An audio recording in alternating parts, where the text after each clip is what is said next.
And we're back live on your number one sports podcast, All Things Sports. It seems that Cinderella's slipper did not fit and she did not make it to the dance. We are down to the final 16 teams in the NCAA men's basketball tournament.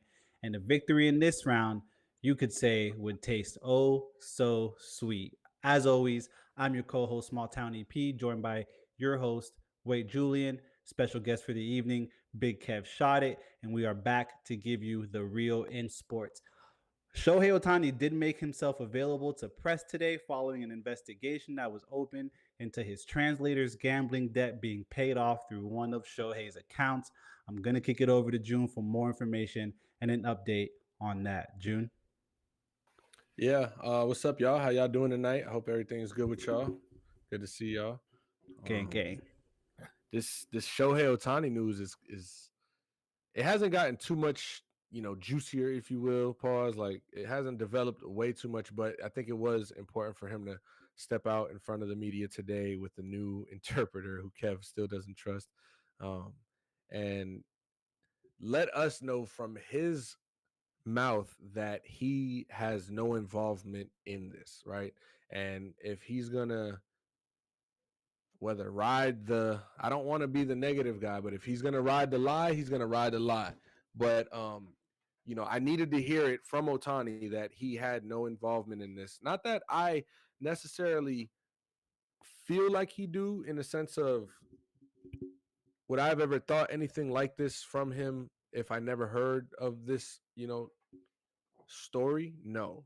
But I think hearing some of the details late last week or early this week, whenever it came out, late last week to now where we are, it's just like we're gonna need to take all the information that we get, and not even we, but all the information will be gathered, and the investigation will be complete in the future. And hey, it's gonna either be Otani is truly innocent here, or Otani did have involvement with this, and baseball has a big problem where their biggest player, possibly ever, is involved in this $4.5 million scandal with illegal betting. However, just to keep Otani in the positive light, he is still baseball's most exciting player. He still is innocent. He still has stood on the fact that he has no knowledge of this, and I'm gonna respect it as such.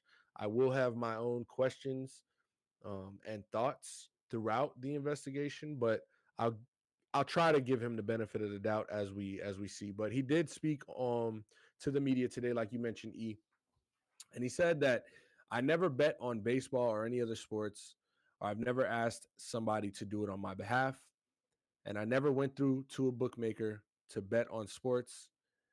Ipe has been stealing money from my account and has told lies.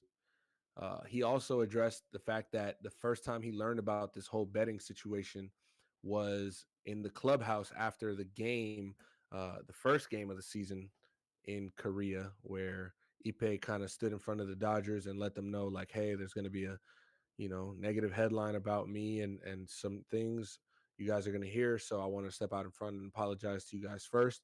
That was when Shohei first caught wind of this whole situation. Um, and Shohei also says that Ipe never told him about the initial media inquiry regarding the case. So, you know, Ipe's story did change and it went back and forth last week, which at this point, you got to expect a person who has a gambling addiction worth $4.5 million of debt might be a liar. Like it doesn't it's not surprising that he's switching up on his story or saying this and it was really that. And the hard thing about this whole thing is that when you're dealing with a liar or someone who is in kind of this deep shit, like what can you really believe to be true from that person, right? Anything Ipe says now is like, where's the validity? And not to say we need validation from him, but he is a big part of this story. And it's either going to tie Otani directly into the involvement, or it'll showcase the fact that Otani was actually blindsided by this, is a victim of robbery, and is going to deal with this as he embarks on his LA Dodgers career with the $700 million contract. I don't necessarily have too many conversation pieces on this. It's more so like I wanted to spread this information just to keep everybody updated because we will be, talking about Shohei Ohtani, um, whether it's his play this year or this Or his scandal. plays. This is a very, very big deal. And I hope he's innocent. And not just because, if I go to Toronto in April, I want to see him play against the Dodgers, but because, I don't think baseball's biggest star should be involved in something so dirty like this, right? So those are my thoughts on it. Kev, if you have any thoughts, if you care to share, feel free to chime in. But that's my latest on Shohei Ohtani right now. Yeah, I mean, I wouldn't have expected anything other than him to come out and say that he wasn't, part of anything illegal. Um, yeah, I mean, that's just like we're pretty much like par for the course right now, as far as I'm concerned. Everything I mean, since the news came out, everything that you'd expect to happen has happened, and I think as more things come out, we'll find out exactly what happened. But um, I don't know that, obviously we're just speculating, talking about uh, anything going forward until we actually have some concrete evidence or concrete news on it. So uh, don't really have much else on that. Yeah, and that's why, like I said, I wanted to just keep everybody updated as far as like the latest. Shohei did come out today, talk to the media for the first time since this situation has happened.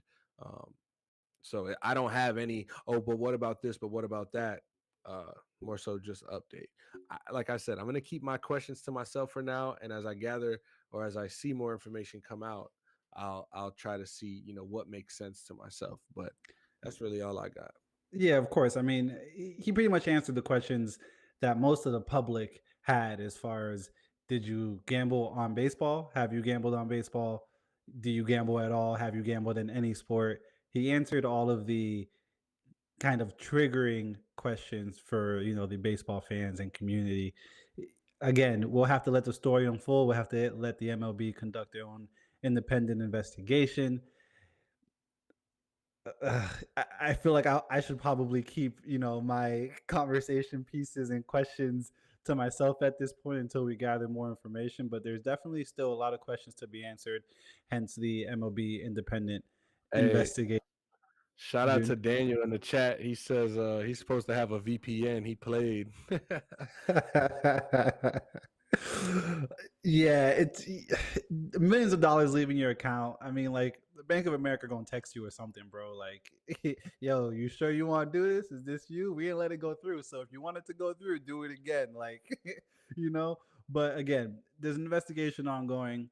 Innocent until proven guilty is the term that we use here in the United States of America. So And if you're an OG fan of the podcast, and if you've been listening, been rocking with us, shout out to my boy Jay Boogie.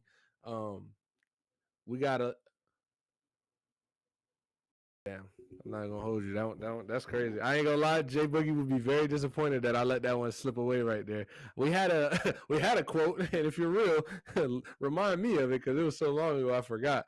But it's alluded to the fact that we got to let all the details come out. You know what I'm saying?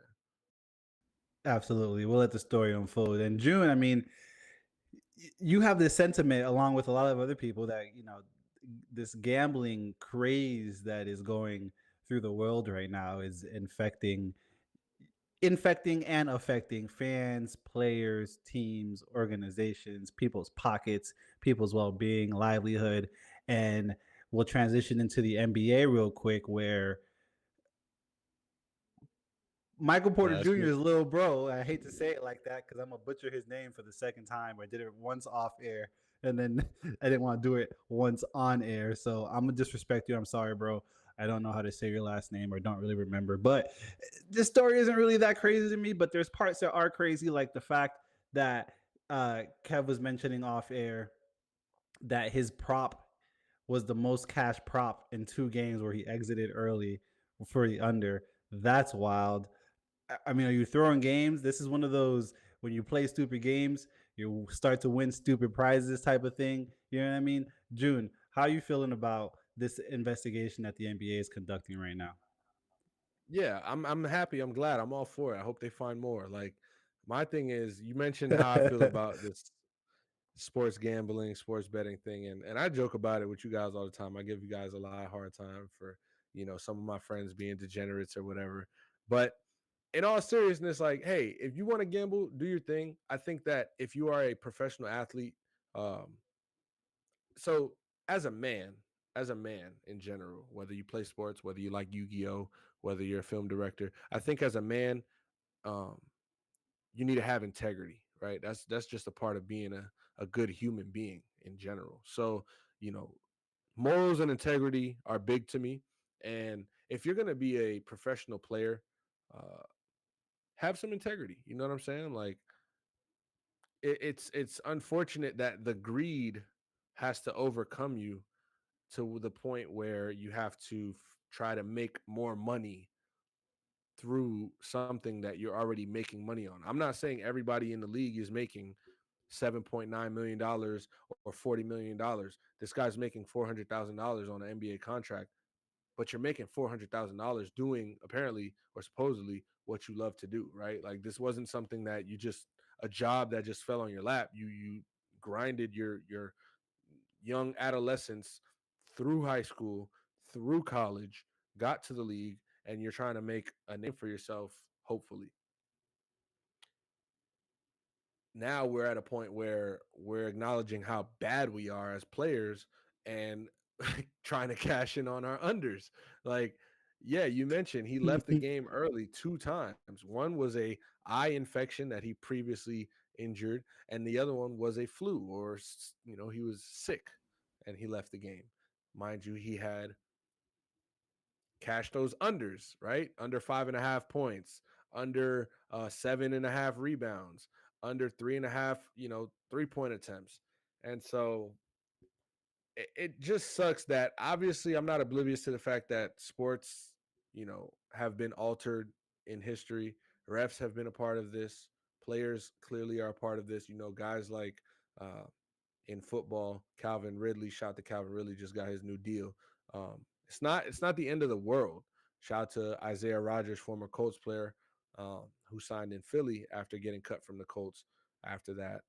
But it does make me look at you a little differently, right? Like there's just it's a greed level, and no matter if it's sports gambling, no matter if it's you know just any type of greed, I kind of look at sideways. So it always rubs me the wrong way when people just lack integrity. And that's kind of what I wanted to talk about this whole thing was because Jonte Porter is not a player that we care about, right? That's why you called him Michael Porter Jr.'s brother. And the fact that you disrespected him, I don't care because you disrespected the game, right? So why should we show you respect? Why should we have any respect for you? You're not even showing your coach and your teammates respect when they're expecting you to go out there and put up a big effort, right? Um, I was joking with my uncle earlier. I'm like, he left the game both times and he made it hot for himself. Like, you don't think they're gonna how do you expect to not get caught? That's my whole thing. That's just always gonna be my thing. Like, Big Brother's always watching, and this shit is not something that you can just get away with like that. Like, you will until you don't. And maybe if you did it one time, they wouldn't have caught it. Very, very coincidental. You did it twice. Why not stay in the game and rather than come out the game and make it hot for yourself, why not just put bad film out, right? Just give minimal effort. Show the guys in the locker room that you're not trying your hardest or you're trying to underplay because you got money on the line. Why not do that? Because you don't want to be in the film room session the next day and everybody's like, yo, why you ain't even running? Like, why you ain't shoot that? Why you ain't get that rebound right there? Why you don't want to get called out, but you want to, oh, coach, I don't feel good. I end my night early. Bro, they're gonna catch up to you, dog. This is technology is way too advanced in 2024 for you to be trying to finesse the system time after time. You gonna get your shit and get out, or you gonna get your shit and get roped. That's the way it works. I don't make the rules. I'm gonna check the comments real quick. They said that's wild. That's why everybody know his under is gonna hit. Nobody know who he is. That's true, but you you played yourself literally. That boy Kev, I don't pulled. know if you had any thoughts on this one. Yeah, I do just want to say they are investigating. So all this is allegedly. Um, but but You're caught, bro. I mean, allegedly. And no, but I just do want to say because basically everything that Julian said, but also there was one thing that you said, why not just play like lazy basketball and put out bad film because you have money on the line. But on the flip side, you got even more money on the line because you got a contract that you can sign. And that brings up my point to why are you being so greedy? If you have a $400,000 salary, you're trying to hit for another 100 bands. Well, Come on, man. You're that's getting what paid five bands a game. Like, and that's what I'm saying is that how much more money are you going to expect to make out of that rather than putting in some effort and trying to hit your overs? If anything, if you're going to do anything, bet on yourself to go over and try to hit that and turn that into a contract next year. And But you're 25 years old. That you fam, got it's the you could day be and age a bench we are player. in, bro. Sports gambling is taking over the society, and I might say I don't give a fuck how I sound. I really don't. It's like the way I feel about vape is the way I feel about sports gambling. And like, no, I feel a little bit less because with sports gambling, you can be a modest sports gambler. You can have your little $1 parlay. Hopefully, I win $3,000 tonight. But like for the people that let it really really take over their lives, hey.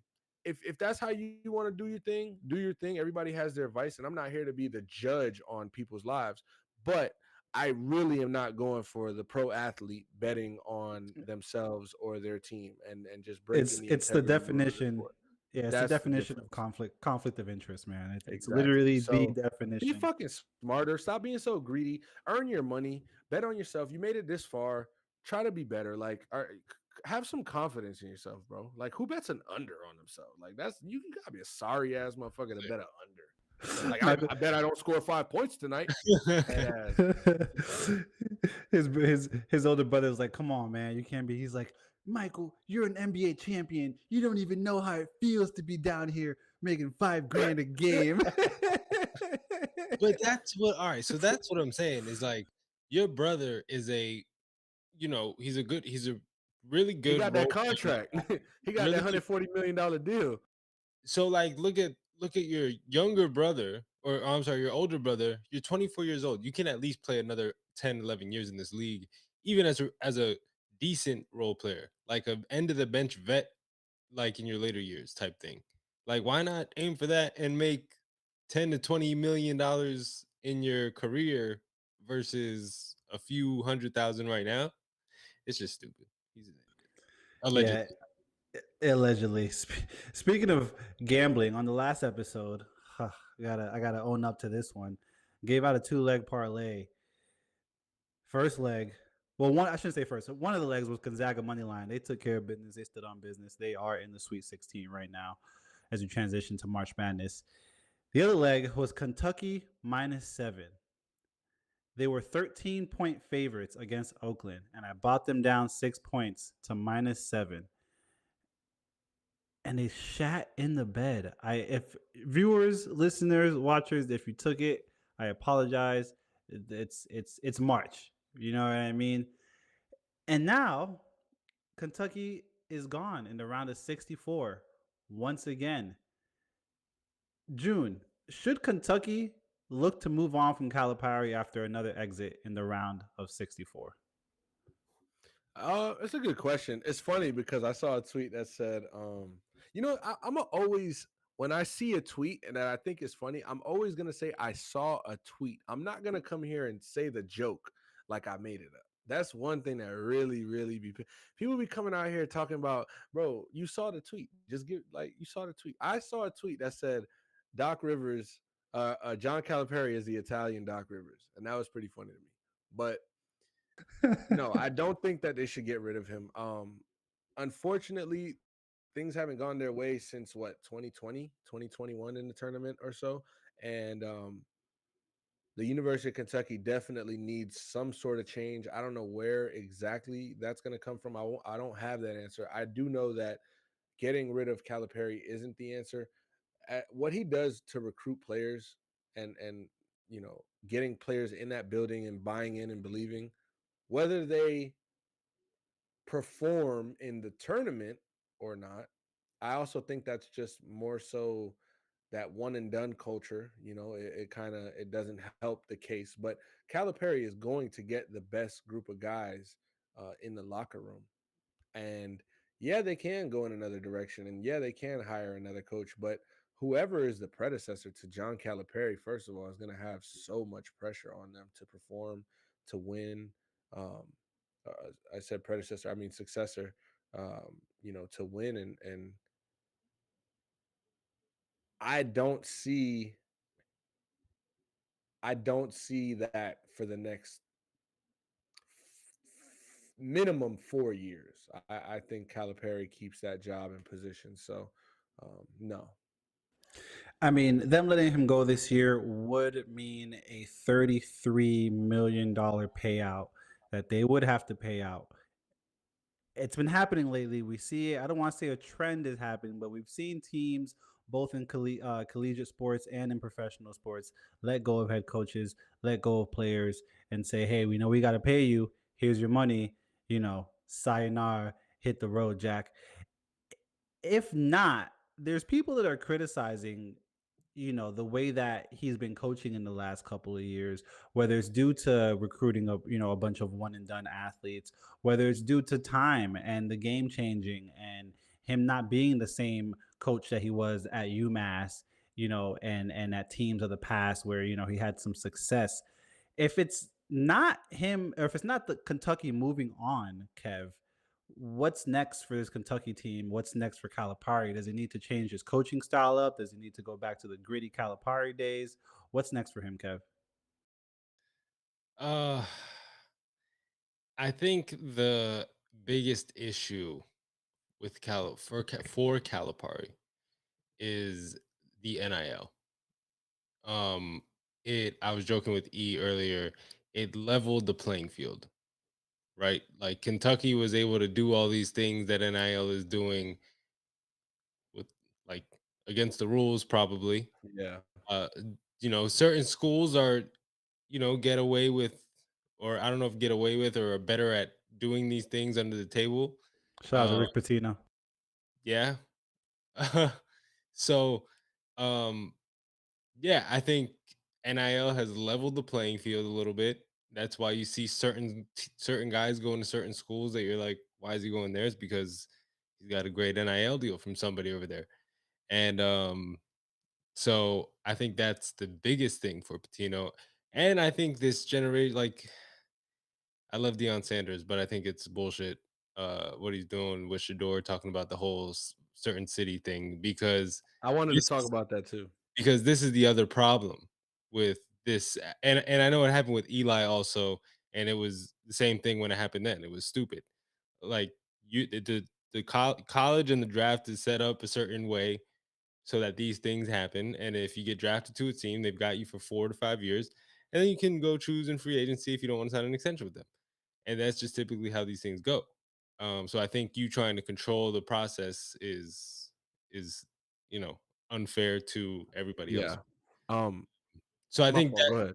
no, I got off on a little bit of a tangent on that, but No, you good. that's I think that's the problem with the athlete today, is that because of NIL, there is this entitlement, and athletes just aren't going to fall in line with the system that's provided, even though the system has shown, listen to me, Coach Calipari, as in listen to Coach Calipari, and look at the products that I've put in the league year after year after year after year, and I can get you there. But I think that now there's a certain level of entitlement, and these college athletes are coming in saying, I'm already there. I'm already driving the car. I already got the chains. I already got this. I already got the clothes. I got this and that. So that's what I think is the biggest. I think it has nothing to do with on the court. I think it's more things that have happened off the court for I have a Cali. follow Yeah. up question for you, real quick, Kev. My fault, Real Julian. quick, just Yeah. on that point, like that's like teetering the line of, is this player empowerment or is this player entitlement? And it does kind of lean more into the entitlement part, and that's why we're seeing the results we have seen from Kentucky over, like Kev said, for the last few years. Um, Before we get to that question, yeah, I just wanted to point out Daniel's comment. He said he thinks Calipari needs to change how he recruits because he wants to keep bringing freshmen in, but he thinks he needs to hit the portal. And I think that's a good point. Like, he should be still bringing the best freshmen in the nation to Kentucky. Like, that's proven to be a way of having a good team, and he's put that guy in the league, like Kev said. Um, but to get to March and advance and get to the Sweet 16, if Calipari wants to see another Elite Eight, another Final Four appearance, I do agree with Daniel where it would help if he has some veteran leadership in that locker room, not just some younger entitled star player type freshman, right? And the portal now is a whole other controversy that's going on in college basketball now that they open it before the tournament starts. So now it starts to, we go back to football, college football, where, players are opting out of bowl games because who cares? Like, and that could kind of start to happen. We even saw Bill Self after losing in the tournament, after Kansas lost, say, hey, I've been thinking about next year already because for the last month already because of this portal. And it seems that, back to Kev's point, coaches are becoming a little more apprehensive at being that hard nosed. Hey, you're not working as hard as you need to work. You're not playing as hard as you need to work. You're not, or you need to play. You're not practicing as hard as you need to practice. That tough coaching, that tough love. You know, it seems a little bit apprehensive because at the end of the season, if it doesn't go how the player wants, and he has a little bit of entitlement, it's like, I'm gonna hit the portal. I'm gonna go to whatever team made it to the round that we didn't make it to, last year. So my follow up question for you, Kev, is you mentioned listen to me, Calipari, me being Calipari, and you pay attention to the product that I've put out. The D books, the Bam Adebayos, the fucking Tyler Hero. the Tyler Hero, the IQs, Emmanuel Quickly's Maxi, of the world, the Maxis. But at the Terrell, same time, Anthony Davis, that recruiting Derrick tactic, I think, Rose. yeah, that recruiting tactic, I think can be a little flawed because is your job to win games in the NCAA and win a championship, or is your job to like make NBA players in the moment? It's a little bit of both, right? Like, and that's part of recruiting. Like, what can I turn you into? That's 100% part of it. Is how many times are you going to be on national television? How many times are how many times are the scouts going to come to see you? How many times it's because you're at this school, because I coach you, because they know what I can do and how I can develop you. So yeah, I mean, it's and obviously the job is always win a championship when you're a coach, but another part of the job is to recruit players, and part of that recruitment is showing them the product that you've put into that next level. And Calipari's done it better than anybody else. And as far as the transfer portal, Jim Larinaga just said it best. I've got guys coming in as freshmen who I want to develop. They're not ready to play at this level yet, and I want to develop them. And I take a whole season to do that, and then they don't get the playing time they want, so they hit the transfer portal, which I think is another. There's a lot that I think goes into right now where these coaches sometimes don't even these coaches sign contracts and don't even get 4 years to get a full recruiting class in because they just can't succeed with what they're given and what the players have options to go off and if they don't like it leave or you know uh the NIL again is just Yeah, that's a great point. Like, I actually remember when Larinaga said that, and it sucks because that's again that player entitlement era that we've kind of got into, where if you don't like it, you can leave, and they can, and they if they want to find a school with more playing time opportunity, they can find that. If they want to find a school offering more money, they can find that. And the coach is put in a tough position where he thought that he was going to have this kid maybe because this kid isn't a one and done. He thought he'd have this kid till his junior year at least and help this program become what he saw for it when he recruited that class. Now, going back to the first point, like, yeah, I think it is part of the job to recruit.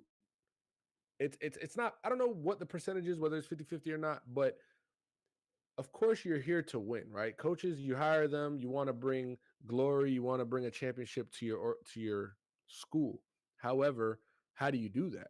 you got to be able to recruit good talent, right? You got to be able to put good product on the floor and show the next group of kids, hey, this could be you. So like Kev said, it's just deeper, bro. Like we've got a big issue with, Hmm. I can do what I want. I can go where I want. And at the end of the day, we see teams that win the championship look like UConn, right? Why do you think UConn is so good? Who's UConn's best player? I'm not gonna act like I can name him.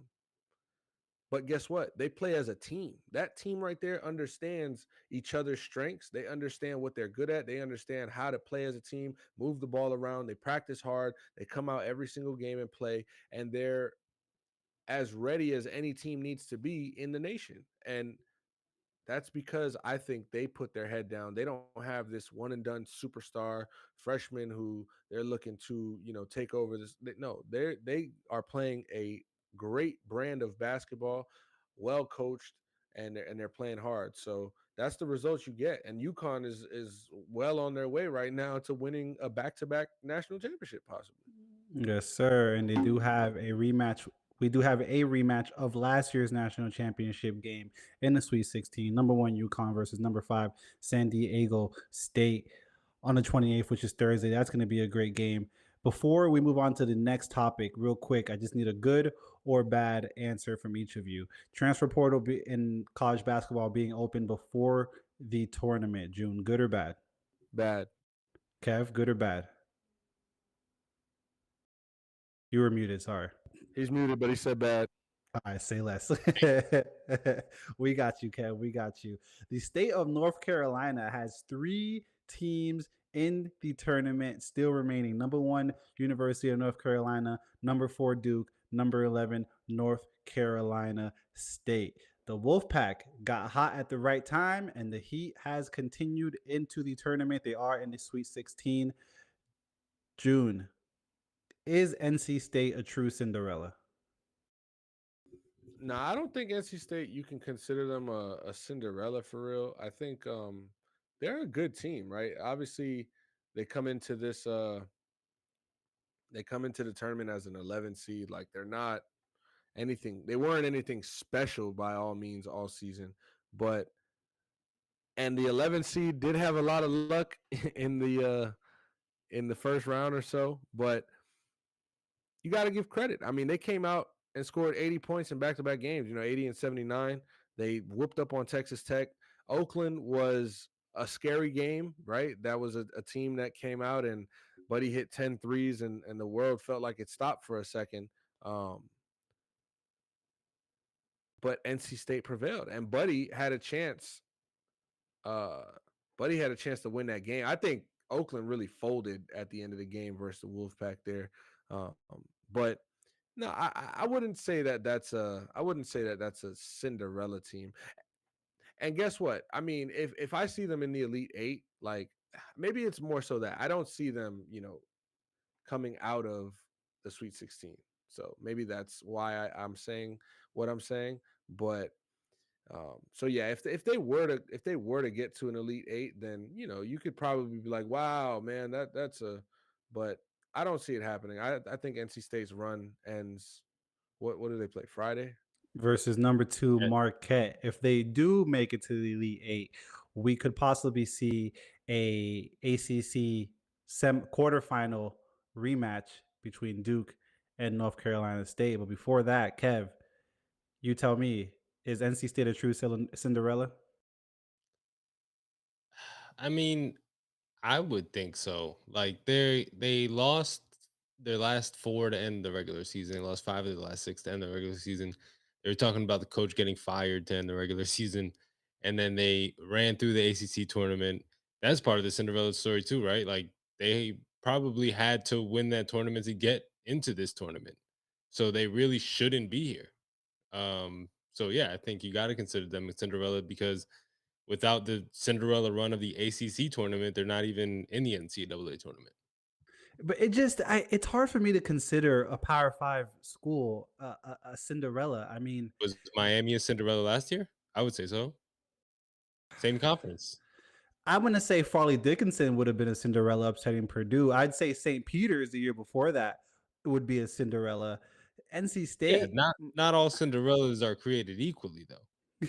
Not all Cinderellas are created equally, but like there should be some sort of criteria to be considered a Cinderella. And I'm with E on this point where like not all Power Five schools, excuse me, are great, right, at college basketball, but NC State is I think Miami. if I don't think Miami was a Cinderella team last year. I think Miami. Miami was less than NC State because they made it as an at-large without having to win their tournament. But NC State 100% had to win the ACC tournament. Even losing in the championship, they're not in the NCAA tournament. They had to make that run through the ACC tournament just to be in the NCAA tournament. So to be in the Sweet 16 now, I think you're a Cinderella just making it to the NCAA tournament already. All right, I was with you with the Sweet 16. I could see the argument for them making it to the Sweet 16. Well, now we could consider them a Cinderella, but I wouldn't say just making it to the tournament. I understand that, like you said, 4 straight losses, had to win, through the ACC. Beating UNC was a big thing, right? That was a big thing, and we're not going to breeze by the fact that and they beat Duke. I'm not acting like they didn't have good games under their belt to win the championship, but They had won 5 straight in the ACC tournament. yeah, but that they're not a bad team. Like I understand the end of the season wasn't in their favor, and you start there's reports of this, reports of that, but NC State isn't a bad team. They just they kind of flailed toward the end, and now we're kind of seeing what they really are. And obviously, the tournament brings out a different beast to everybody. We're seeing competitive games all up and down the tournament, which is why we love March.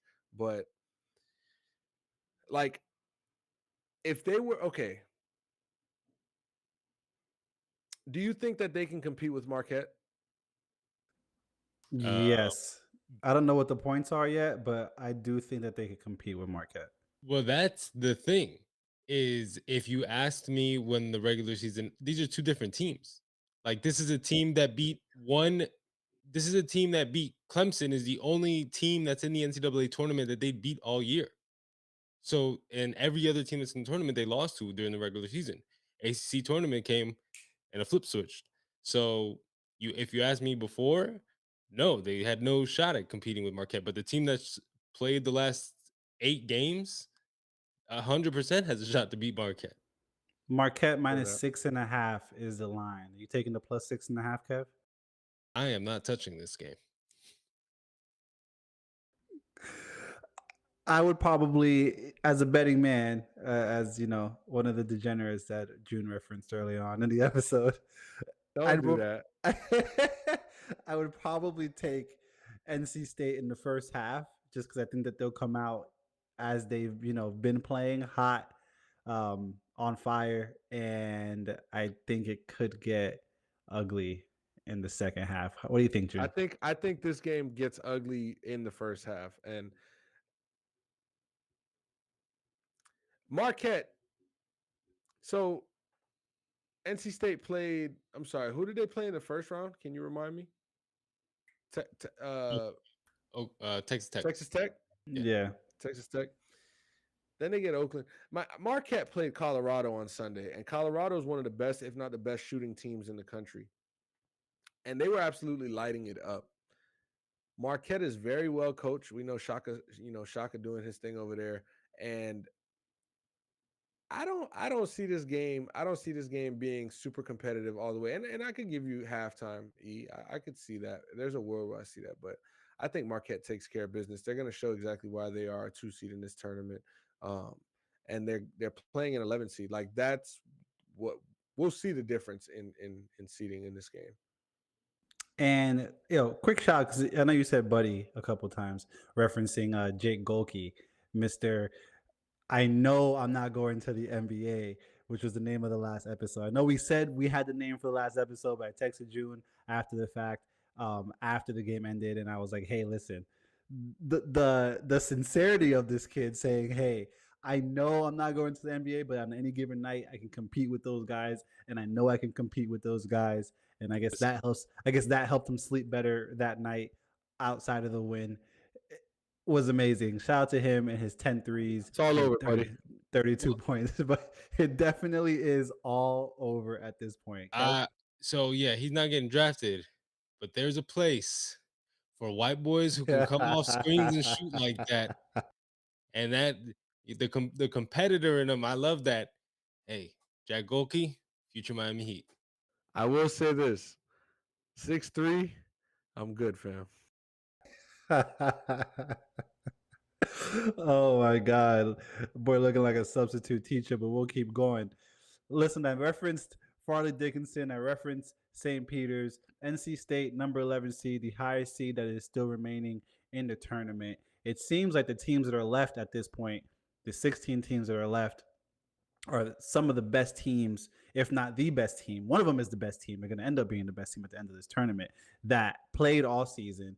And it does seem fitting. The teams that are left seem fitting. Like they should be here. You should still be competing. It also may feel to some people like the allure of March Madness is to have, the St. Peter's going to the Elite Eight, the Farley Dickinson upsetting a number one seed. Does not having a Cinderella story take away from the excitement of March Madness, Kev? Like for the general people, I think yeah, because it gives the casual college basketball or just basketball fan a team to root for, right? Like your team is eliminated and Butler, going back, however many years, how yeah, 10 years almost, maybe more. But going back to Butler even like About 14. yeah.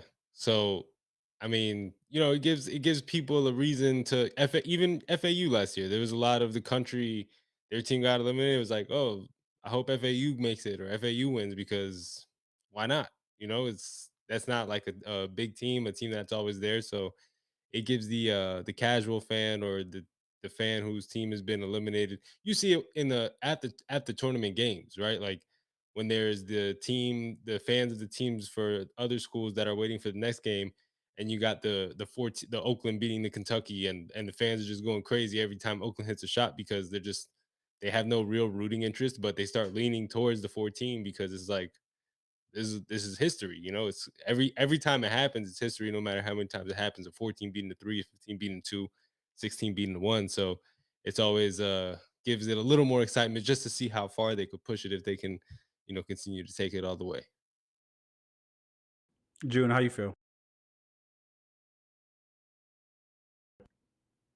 I mean, I'm a fan of college basketball regardless. So for me, it is nice to see, like you mentioned, FAU. I referenced Far Dickinson, St. Peter's, those underdog teams to get there. But I think it also kind of does take away from the tournament at times, and we saw it this year with James Madison upsetting number 12 James Madison upsetting Wisconsin around of 64. They played Duke the next round, and famous term these days, Duke put belt to ass 93-55, and it's like you beat Wisconsin and you made it to the next round, but now you face a better team, and it shows what I guess the Cinderella, kind of uh, term really means. June. Yeah. Yeah. So sorry about that, by the way. But um, I don't think not having a Cinderella takes away. Like, it's great. We love a Cinderella story. I remember I would say the first Cinderella story I remember is George Mason. George Mason or George Washington or so. Like Jim that was Larnega. yeah, that was Yeah. amazing. Like 2006 or so. Shout out to the U. But I want to see good basketball. And I'm not a casual, so I get what Facts. Kevin's speaking to. Like it makes sense, and I respect his point. But I mean, we're looking at the Sweet 16 right now. We got a 4-1 matchup, a 6-2, a 3-2, a 5-1, a 3-2, a 5-1, a 4-1, and then an 11-2. And I promise you that 11-2 game is going to be the biggest the biggest difference in points. That's how I feel. But I want to see exciting basketball whichever way you split it up. And if that's the Cinderella story coming in and doing their thing, great. But typically, to East Point as well, the Cinderella story comes to an end more times than not, and sometimes, they bring it down to the wire, and sometimes it's like, yeah, they met their match. And we saw that with Duke playing James Madison. Like, I knew Duke was going to the Sweet 16. I knew Duke was going to beat James Madison. I had no doubt about it. But I did think James Madison might have made it a respectable, close game for 2 to 3 quarters of the game. You know what I mean? I think it's a testament to Duke and Shire and having his guys prepared and ready Talk that and talk. on it, because if we can just kind of, so let me answer the question. No, I want to see fucking Gonzaga. I want to see Marquette. I want to see Duke. I want to see Houston. I want to see Tennessee. You know what I mean? I want to see UConn and those guys duking it out over, Duke-esque and Oakland, trying to will their way to win every single every single game. Um, if we can talk about the Duke Blue Devils, man. EP, did you have something on them? On the Blue Devils, All nah, right, let me go. because So the game is Thursday, so no. But we got to give credit where credit's due, and I think Duke deserves a shit ton of credit for how they came out and performed against James Madison. It's not beating up on a bad team. This is a team that made the tournament, and Duke had to play them on their way to playing the best, or a top 3 team in the country now in Houston. So, Duke comes out to Vermont, whooped them up, 64-47, but they only scored 64 points. We come out yesterday, Sunday afternoon, and put belt to ass on James Madison, right? This is a team, James Madison, who beat Wisconsin. They didn't beat they didn't just get here by luck. They beat Wisconsin, and they earned that win.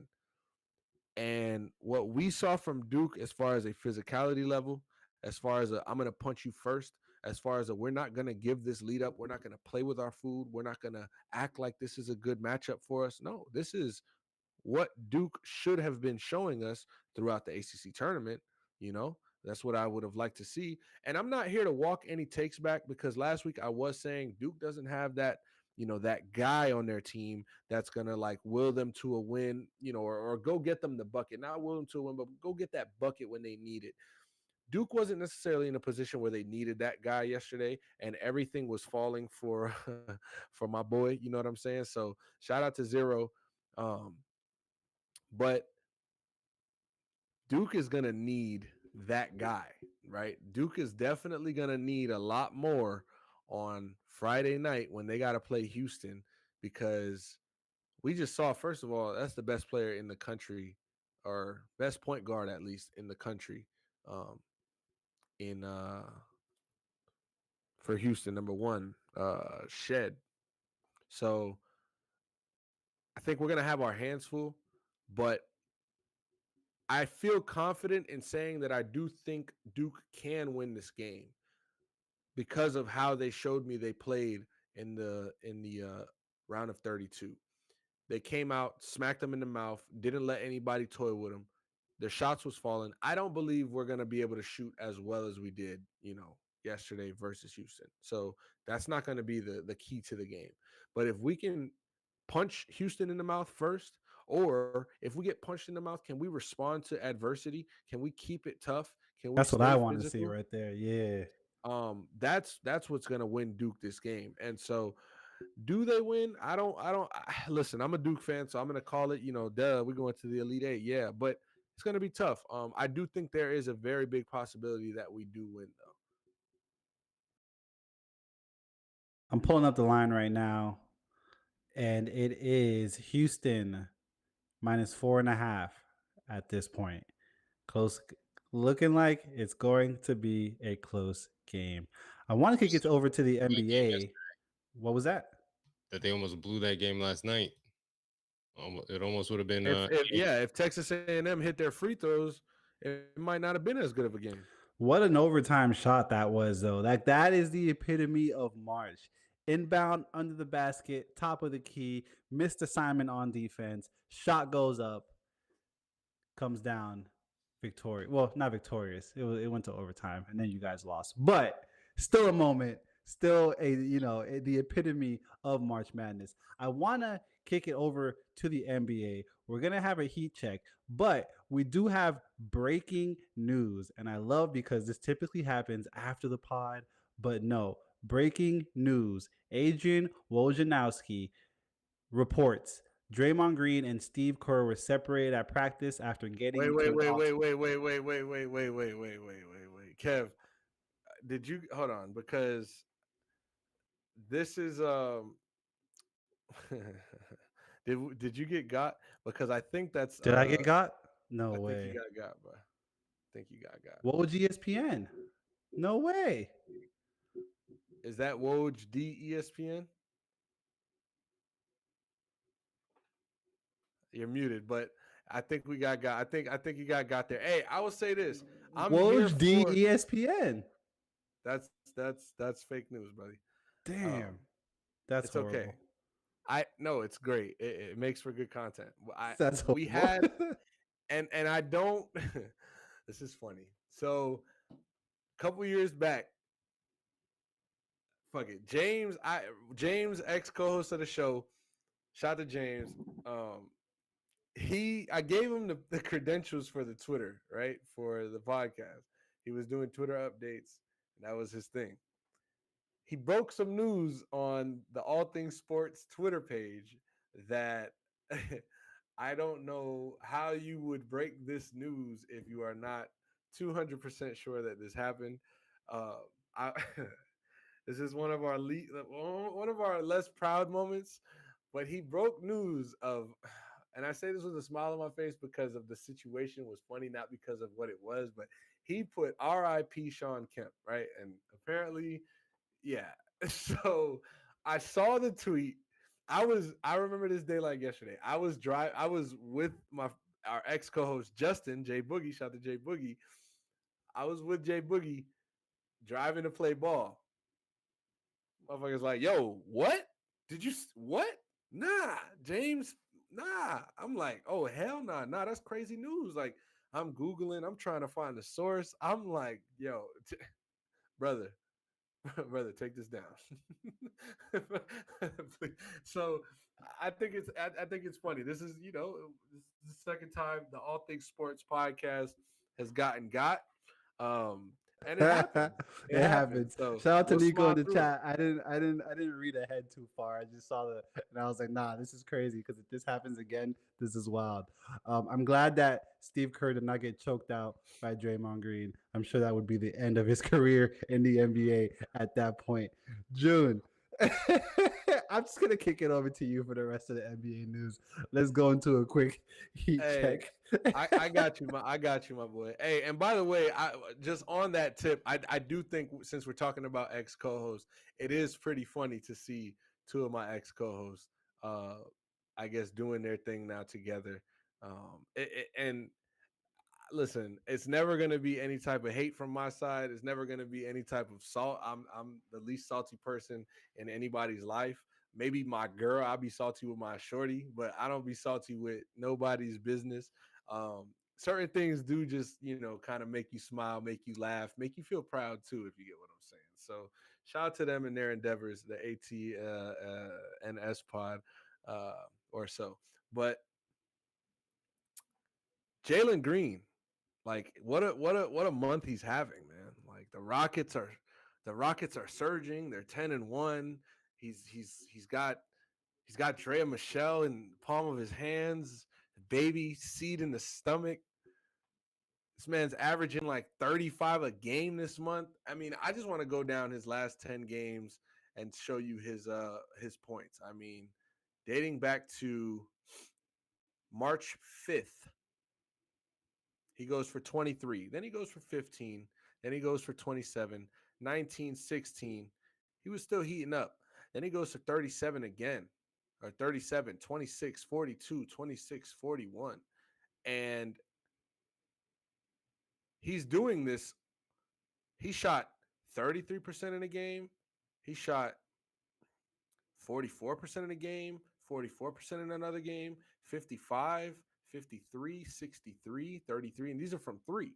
So in this run that Houston has been on, They are one game out of the 10 seed, right behind the Golden State Warriors. And I can confirm Draymond Green did say he's not worried about the Rockets. Hey, you don't got to be worried about the Rockets, but they're worried about where they're seated right now and where they're trying to get to. Ever since Alperen Sengun went out, the team was already playing good. I do want to say that the team was playing good. Jalen Green was finding his stride, and Alperen Sengun was playing exceptionally well.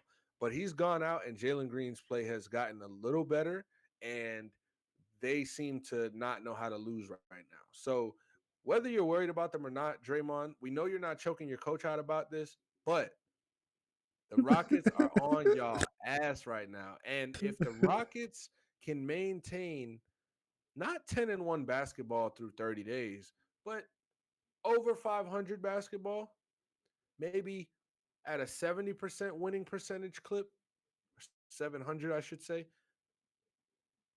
they might see themselves in the play-in, and it has to be a testament to Coach Idoka, to guys like Fred Van Vliet, guys like Dylan Brooks. You know, this is the pickups they made this offseason and the rise of Jalen Green. A lot of people were ready to kill Jalen Green this season for how bad he was playing. He got benched when he came in. They were doing bad. Like all this shit was going on, but I think the quote of the month is them asking Jalen Green like, what's feeding this? Where are you finding this energy? And he's like, I'm doing it for my kid, man. Doing it for my family. Like, yo, Shout that's out to the real. family. Shout out to the family. Family man. I feel like I could go drop 40 in the game too right now. That boy, hey, shout out to Kev, by the way, man. Had the baby shower on Saturday. Baby Caleb on the way. Are we talking October? Are we talking October? October what? When does the baby due? October. Oh my God. No way. She's like I 35. got fake Woj. Yeah, My she's bad. 35. She's 35 Damn. today. So we're talking like 4 to 5 weeks. If Oh. she lasts that long, because uh yeah. So like a late June? No. No. Oh, we're talking April. My We're bad. talking Listen, April. hey, tell me when the fucking babies do, man. I'm 7 weeks pregnant, bro. I don't know. She's like 9 months already. Oh, Yeah. okay. That's Yeah. beautiful. Well, That's beautiful. congratulations, brother. I can't wait till baby Caleb comes out. You know what I'm saying? Hopefully, toward the hopefully like by the end of April, tourist season, it's my birthday Gang, season. gang. But her due date is April 29th. I love it. I love it. I'm But April 24th, so just keep that in mind. If you know what I'm saying, if me and baby Caleb share a birthday, you know what I'm saying? I'm gonna always remember his birthday. so the plan is to try to, hopefully, if we are able to, she'll get induced a week early. So April 22nd, we'd be going to the hospital. So it would be around that. There it is. There it is. But There it she is. also feels him very low. So really, she could call me right now and be like, yo, My we got, water broke. yeah, like we have our hospital bag ready, and we're ready to go if it happens. Hey, Can't I fake preparation. can't fake Woj your birth. no, Can't, she's gonna hit you with my water broke. I'm sorry, I was reading fake Woj. I do Um, have a trip April 5th through 7th where I'll be in Virginia. So I'm hoping he either comes before that or after that, and just not anytime in those after, 6 days. after, after, After, after. I after. ain't gonna lie, she might have to fly. I ain't gonna lie, she might have to fly to Virginia with you, and just that baby gonna be born in 757, bro. Ain't gonna lie, that's a Virginia baby right there. Jeez. Could you imagine, like, you thought your kid was gonna be born in Broward County, and your kid is just a Virginia baby? He said no. Shout out to baby Zayden, my nephew. He's the firstborn Broward kid in my family. First person in my family that was born in Broward County. So Fire. shout out to him for that.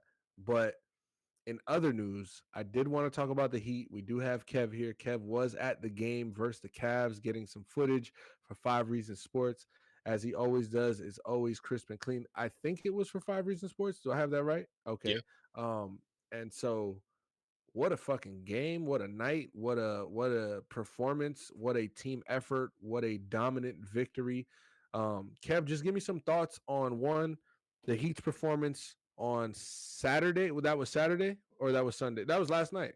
Last night, yeah. Yeah. Um, Heat's performance last night, and what you see from this team going forward to this playoff push. We got like 14 games left. Maybe let's look ahead to the next 2 to 3 games. I'll give you the schedule, but talk to me about last night's game.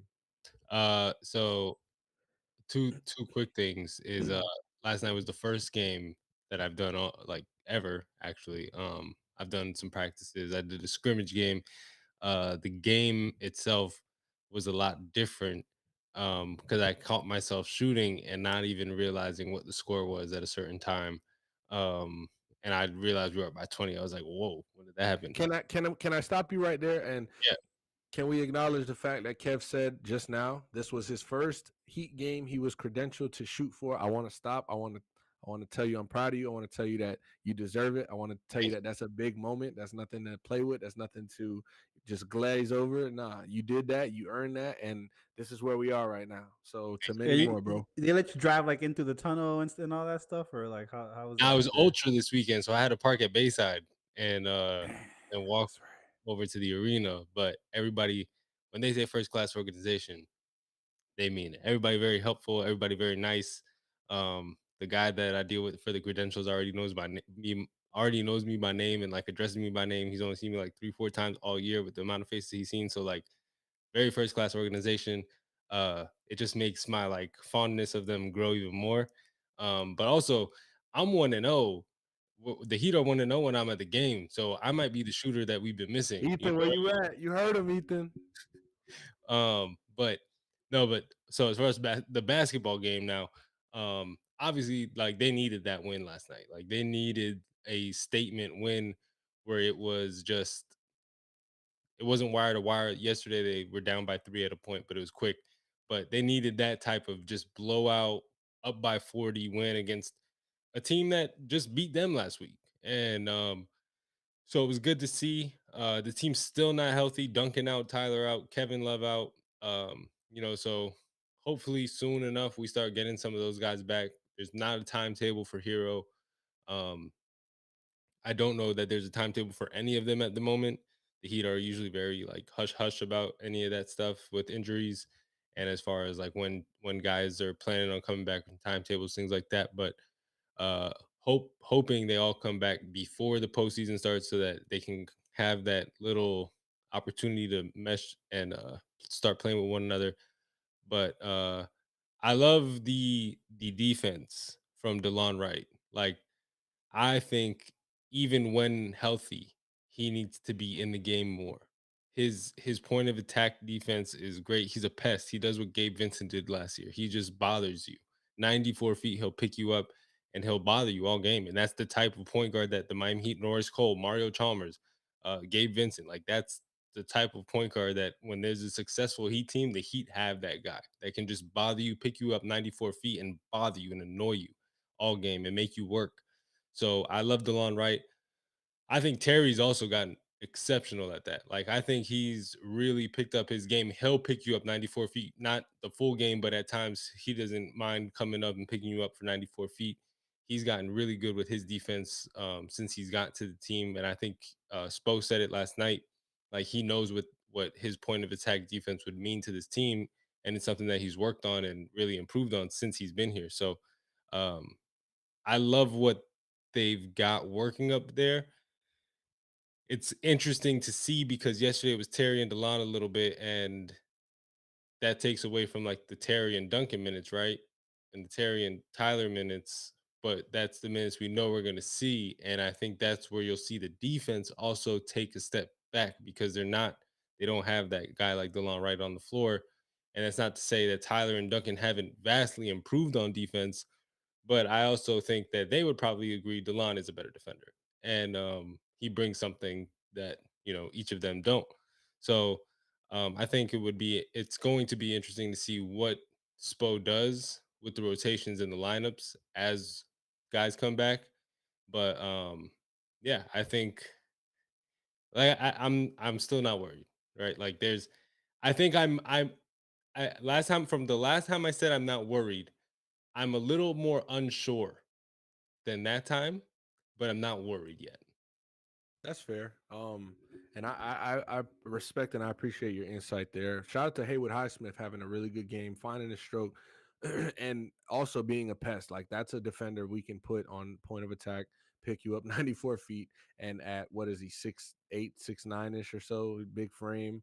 You know, he's a guy who's athletic and a willing defender. That's why we love guys like DeLon Wright. Why we love guys like you know, Terry Rozier, just being willing to put your body out there and make the extra effort to make things difficult for the ball handlers on the opposing teams. We do have the Warriors at home, then we have the Blazers at home, and we go on the road to DC for the Wizards. I think after a game like that yesterday, being able to whoop the Cavs as bad as we did, um, you need to go run this table for the end of the month.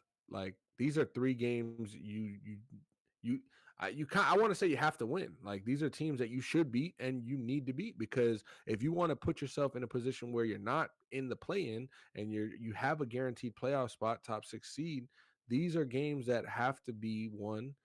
Two of them are at home, and then you're going to DC, which is Miami Heat, uh, you know, U.S. capital, if you will. So like no excuse. No excuse. Kevin Love has got upgraded. He's going to be doubtful or questionable for the next game, and that's good news. But regardless, if you have Duncan, if you have Kevin Love, these are teams that you need to go out and find a way to win. What you say?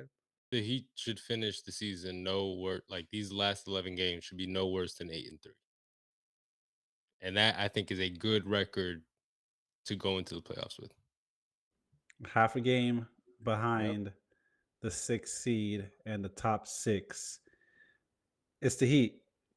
And I think that we will see you guys at the very least. I think we'll see you guys not in the playing tournament, personally. I think you guys will get the Let's hope. rest and be ready to go for the first round.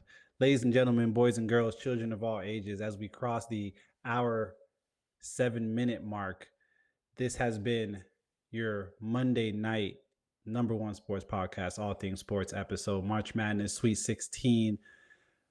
I'm Small Town EP. Your host was Wade Julian for this evening. Special guest of the evening, Big Kev Shot It, dad to be. Shout out to Josiah Kearse, my boy Derek Kearse's little kid. Second birthday just passed. I was down south, back home in Broward County this weekend for it. Beautiful things. Saw some of the homies. So shout out to all the homies that's taking care of their family and standing on business. Taking care of your family, that shit is gangster. Stealing from your best friend to pay off debt, that shit is not gangster. All right. Betting on your under when it's 5.5 is not That's gangster. just not gangster. You know what I'm saying? Pulling the mean girls and saying, hey, coach, I'm sick. Not gangster. All right. Taking care of your family is gangster. Once again, this is your All Things Sports Podcast, number one sports podcast, brought to you by Small Town Productions. We will see you Thursday for the first day